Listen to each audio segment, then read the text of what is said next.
અમદાવાદ શહેરમાં અવારનવાર લૂંટ જેવા ગંભીર બનાવો તો બનતા જ રહે છે અને નિર્દોષી લોકો લૂંટાતા રહે છે. ગત 20 તારીખે શહેરના વિજલપુર વિસ્તારમાં ધોળા દિવસે લક્ષ્મી જ્વેલર્સમાં 6 જેટલા લૂંટારો આવ્યા હતા અને રિવોલ્વરની અણીએ લૂંટ ચલાવી ફરાર થઈ ગયા હતા. જ્યારે લૂંટારો લૂંટ કરી ફરાર થયા હતા ત્યારે તેમાંથી 3 જણ બાઇક પર હતા. જે બાદ પોલીસે તપાસ આદરી હતી, જેમાં પોલીસને ગઈકાલે તપાસ કરવા માટે એક કડી મળી છે.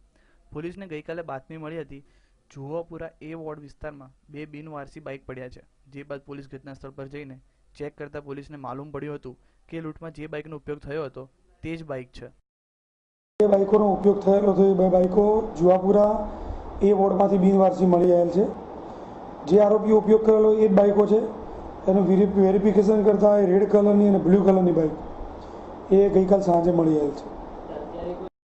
બાઇક ત્યાંથી મળી આવ્યું હતું. જે બાદ પોલીસે નજીકમાં રહેલા સીસીટીવી વિઝ્યુઅલ ચેક કર્યા હતા અને જેમાં પોલીસને લૂંટારાઓ નજરે પડ્યા હતા.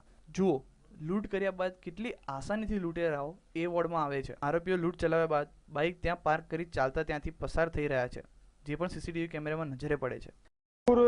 ગામમાં લક્ષ્મી જ્વેલર્સ કરીને જ્વેલર્સ છે, ત્યાં આગળ 5 થી 6 જણા હથિયારધારે આવી અને લક્ષ્મી જ્વેલર્સમાં અંદર ઘૂસી જઈ અને માલિકને નીચે બેસાડીને લૂંટ કરેલી છે. 6 આરોપીઓ છે અને 6 આરોપીઓના ફૂટેજ મળી આવેલા છે. 5 જણના હાથમાં હથિયાર છે અને તિજોરીની ચાવી એમની પાસેથી લઈને ખોલાવી અને બાઇક અને સીસીટીવી ફૂટેજ મળતા પોલીસને તપાસ માટે એક કડી મળી છે, જેના આધારે પોલીસે શંકા સેવી રહી છે કે લૂંટેરાઓ સ્થાનિક લોકોની મદદ લીધી છે.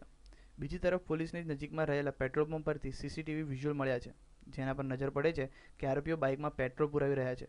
પોલીસનું માનવું છે કે આરોપીઓ પહેલા બાઇકની ચોરી કરી બાદમાં પેટ્રોલ પુરાવ્યું હશે અને લૂંટને અંજામ આપ્યો હશે. સાથે સાથે પોલીસની શંકા છે બાઇક પાર્ક કરીને કારની મદદથી જુવાપુરાથી ફરાર થઈ ગયા હશે. હાલ પોલીસે લૂંટેરાઓને પકડવા માટે ચક્રો ગતિમાન કર્યા છે. પોલીસને આશા છે કે આરોપીઓ જલ્દીથી પોલીસ પકડમાં આવી જશે.